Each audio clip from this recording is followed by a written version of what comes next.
Milí diváci, youtuberi, sledovatelia. Rada by som vás privítala na novom videokanáli, ktorý pripravujeme v spolupráci s informačným portálom Elektrosmog.info. Budeme sa venovať elektromagnetickým poliam a vlneniu nízkych a rádiových frekvencií v praxi. Hoci tieto polia a vlny nevidíme, nepočujeme a necítime, stále sú našimi každodennými spoločníkmi. Radi by sme vám touto formou zodpovedali na otázky, na ktoré sa nás často pýtate. Tiež vám ukážeme, ako niektoré veci fungujú a nemenej vás možno zaujímú rôzne recenzie, testy a pokusy. Veríme, že sa vám náš videokanál bude páčiť a že sa s nami podelíte o vaše názory a skúsenosti.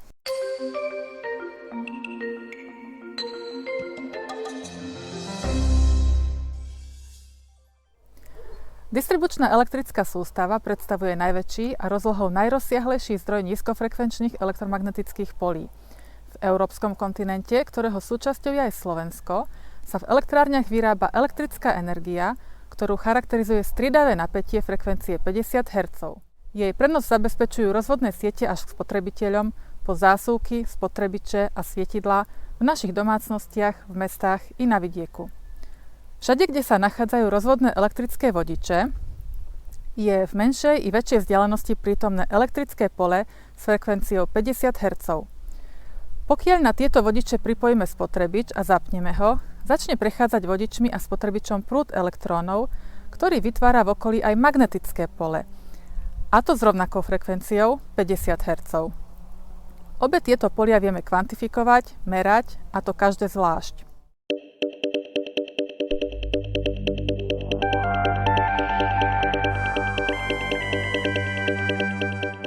Často sa nás v poradni pýtate, či je vhodné žiť, bývať, prípadne dlhodobo sa zdržiavať v miestach, kde blízko prechádzajú silové rozvody elektrickej energie, či sa už jedná o rozvody veľmi vysokého napätia, teda 400 kV, prípadne 110 kV, alebo vysokého napätia, čo je 22 kV, alebo železničné troleje.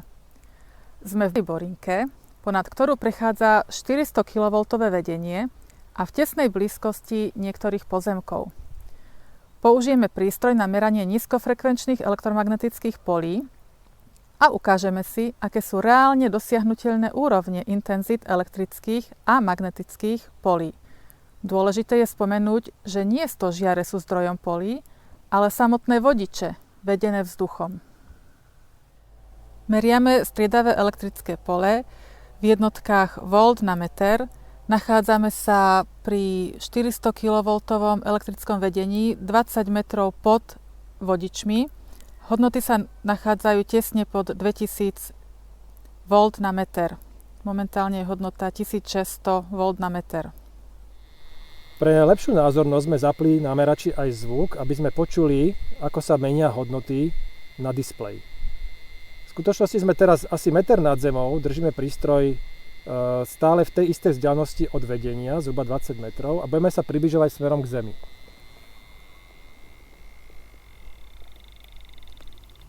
Tu si môžeme všimnúť, že v podstate tesne pri Zemi sa pole takmer rovná nule. Keby sme sa dotkli Zeme, tak pravdepodobne dosiahneme úplnú nulu. Pôjdeme zase pomaly hore.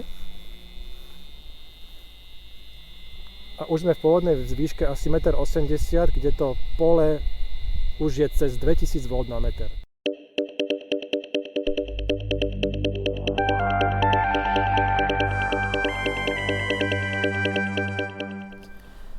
Teraz meriame intenzitu magnetického poľa v jednotkách nanotesla. Nachádzame sa pri veľmi vysokom napätí 20 metrov pod vedením a približne 1,5 metra nad zemou. Zmena hodnôt je z dôvodu variability pretekajúceho prúdu vedením, pretože odber spotrebiteľov sa v čase mení. Teraz si ešte ukážeme ako v predošlom pokuse. Držíme merák zase znova tých 1,5 metra nad zemou. Vidíte, že hodnota magnetického pola je zhruba tých 570 nanotesla. Postupným približovaním sa k Zemi a oddialovaním sa od vedenia hodnota len mierne klesne. ideme naspäť, ideme bližšie k vedeniu, ideme do väčšej výšky. Hodnota zase iba mierne stúpne.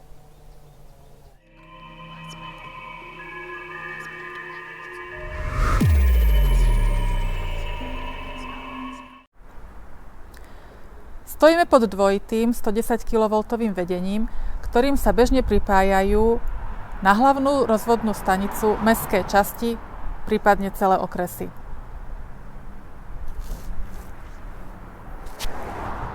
Meriame elektrické pole v jednotkách volt na meter a nachádzame sa pod veľmi vysokým napätím 110 kV, približne 20 metrov pod vedením, pod vodičmi a 1,5 metra nad zemou.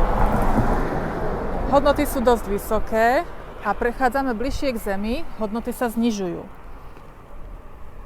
Ak sa približíme k zemi viac, úplne, tak hodnoty by mali klesnúť až na úplnú nulu. Postupne, keď sa vzdialujeme od zeme, hodnoty zase rastú a skúsim ísť ešte vyššie.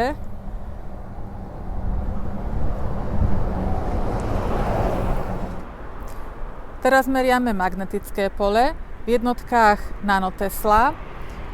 Sme približne 1,5 metra nad zemou, 20 metrov pod vedením. Môžeme vidieť, že hodnoty skáču, dosť sa menia. Je to z dôvodu variability pretekajúceho prúdu vedením. Ide o to, že odber spotrebiteľov sa v čase mení.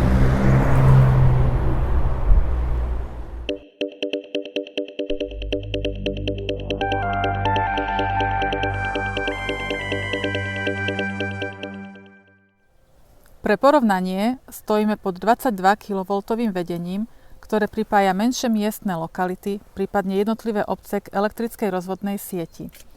Meriame elektrické pole v jednotkách volt na meter, sme približne 10 metrov pod vedením a 1,5 metra nad zemou. Vidíme, že postupne, ako sa približujeme k zemi, pole znižuje svoju hodnotu. Úplne pri zemi je až skoro nula. Ak by sme ho položili na zem, tak by dosiahlo nulu. Postupne, ako sa približujeme k vedeniu, hodnoty sa zvyšujú. Teraz meriame magnetické pole v jednotkách nanotesla. Znovu sa nachádzame 1,5 metra nad zemou a postupne klesáme až k zemi, pričom vidíme, že jednotky sa veľmi nemenia. Hodnoty ostávajú približne, fluktujú na podobnej úrovni.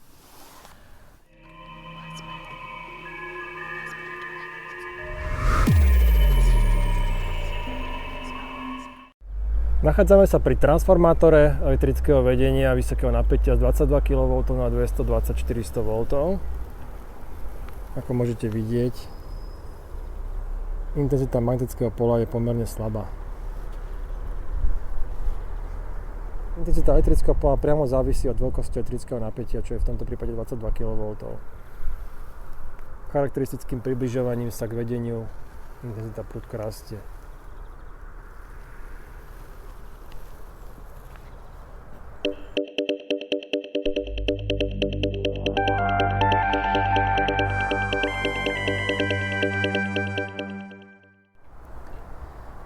Nachádzame sa pri rodinných domoch na ulici pod 230-400 V vedením.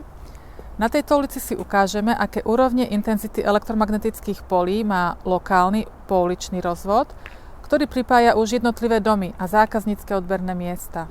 Meriame elektrické pole, nachádzame sa približne možno 6 metrov pod vedením a 1,5 metra nad zemou. Vidíme, že hodnoty sú veľmi nízke. Ak sa približujeme ku vedeniu, hodnoty stúpajú.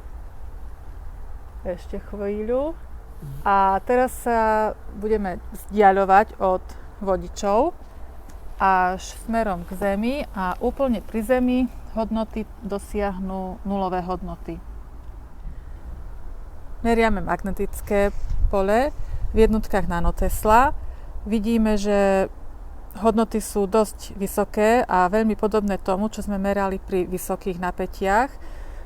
Hodnoty magnetických polí sú totiž silne závislé od odberu od odberu konečných spotrebiteľov.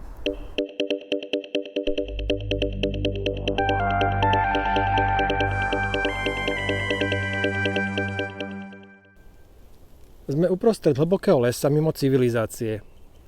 Tu naozaj vidieť, že striedavé elektrické polia majú nulovú intenzitu.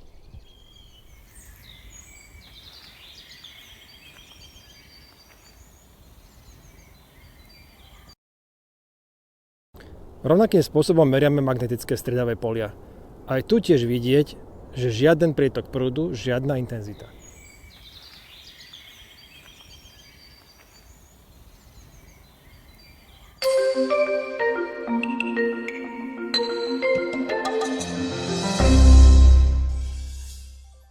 Na budúce si ukážeme, ako je to s nízkofrekvenčnými poľami v blízkosti elektrifikovanej železničnej trate s trakčným napätím 25 kV.